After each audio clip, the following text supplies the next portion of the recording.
അധ്യായം 3. നവോമി റൂത്തിനോട് പറഞ്ഞു, മകളെ, സന്തുഷ്ടമായ കുടുംബജീവിതത്തിൽ നിന്നെ പ്രവേശിപ്പിക്കുക എന്റെ കടമയല്ലേ? നീ ആരുടെ ദാസികളുമൊത്ത് ജോലി ചെയ്യുന്നുവോ ആ ബോവാസ് നമ്മുടെ ബന്ധുവാണല്ലോ. മെതിക്കളത്തിൽ ബാർലി പാറ്റുന്നതിന് അവൻ ഇന്ന് രാത്രി വരുന്നുണ്ട്. നീ കുളിച്ച് തൈലം പൂശി ഏറ്റവും നല്ല വസ്ത്രവും ധരിച്ച് മെതിക്കളത്തിലേക്ക് ചെല്ലുക. എന്നാൽ അവന്റെ അത്താഴം കഴിയുന്നതുവരെ അവൻ നിന്നെ തിരിച്ചറിയാൻ ഇടയാകരുത്. അവൻ ഉറങ്ങാൻ കിടക്കുന്ന സ്ഥലം നോക്കി വെക്കുക. പിന്നീട് നീ ചെന്ന് അവന്റെ കാലിൽ നിന്ന് പുതപ്പ് മാറ്റി അവിടെ കിടക്കുക. നീ ചെയ്യേണ്ടതെന്തെന്ന് അവൻ പറഞ്ഞു തരും. അമ്മ പറഞ്ഞതുപോലെ ഞാൻ ചെയ്യാമെന്ന് അവൾ പറഞ്ഞു. അവൾ മെതിക്കളത്തിൽ ചെന്ന് അമ്മായിയമ്മ പറഞ്ഞതുപോലെ പ്രവർത്തിച്ചു. ഭക്ഷിച്ചും പാനം ചെയ്തും സന്തുഷ്ടനായപ്പോൾ ബോവാസ് ധാന്യക്കൂമ്പാരത്തിന്റെ അരികിൽ കിടന്നുറങ്ങി. അപ്പോൾ അവൾ സാവധാനം ചെന്ന് അവന്റെ കാലിൽ നിന്ന് പുതപ്പുമാറ്റി അവിടെ കിടന്നു. അർദ്ധരാത്രിയിൽ അവൻ ഞെട്ടിയുണർന്നു. കാൽക്കൽ ഒരു സ്ത്രീ കിടക്കുന്നു. നീ ആരാണ്? അവൻ ചോദിച്ചു. ഞാൻ നിന്റെ ദാസിയായ റൂത്താണ് എന്നവൾ പറഞ്ഞു. അങ്ങ് എന്റെ അടുത്ത ബന്ധുവാകയാൽ അങ്ങയുടെ വസ്ത്രം ഈ ദാസിയുടെ മേൽ വിരിച്ച് എന്നെ സ്വീകരിക്കുക. അവൻ മറുപടി പറഞ്ഞു, മകളെ, കർത്താവ് നിന്നെ അനുഗ്രഹിക്കട്ടെ.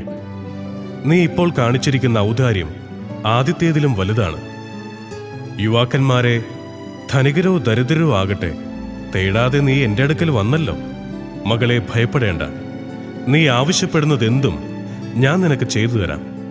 നീ ഒരു ഉത്തമ സ്ത്രീയാണെന്ന് നഗരത്തിലെ എൻ്റെ പരിചയക്കാർക്കെല്ലാം അറിയാം. ഞാൻ നിന്റെ അടുത്ത ബന്ധുവാണെന്നത് വാസ്തവം തന്നെ.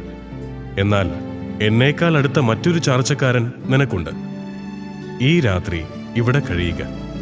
ഏറ്റവും അടുത്ത ബന്ധുവിന്റെ ചുമതല അവൻ നിർവഹിക്കുമോ എന്ന് രാവിലെ അന്വേഷിക്കാം. അവൻ അത് ചെയ്താൽ നന്ന്. ഇല്ലെങ്കിൽ ഉറ്റ ബന്ധുവിന്റെ കടമ കർത്താവാണെ ഞാൻ നിർവഹിക്കും. പ്രഭാതം വരെ നീ ഇവിടെ കിടന്നുകൊള്ളുക. അവൾ അവന്റെ കാൽക്കൽ കിടന്നു. അതിരാവിലെ ആളറിയുന്നതിനു മുൻപേ അവൾ എഴുന്നേറ്റു. ബോവാസ് പറഞ്ഞു, മെതിക്കളത്തിൽ ഒരു സ്ത്രീ വന്നെന്ന് ആരും അറിയരുത്. നിന്റെ മേലങ്കി വിരിച്ചു പിടിക്കുക.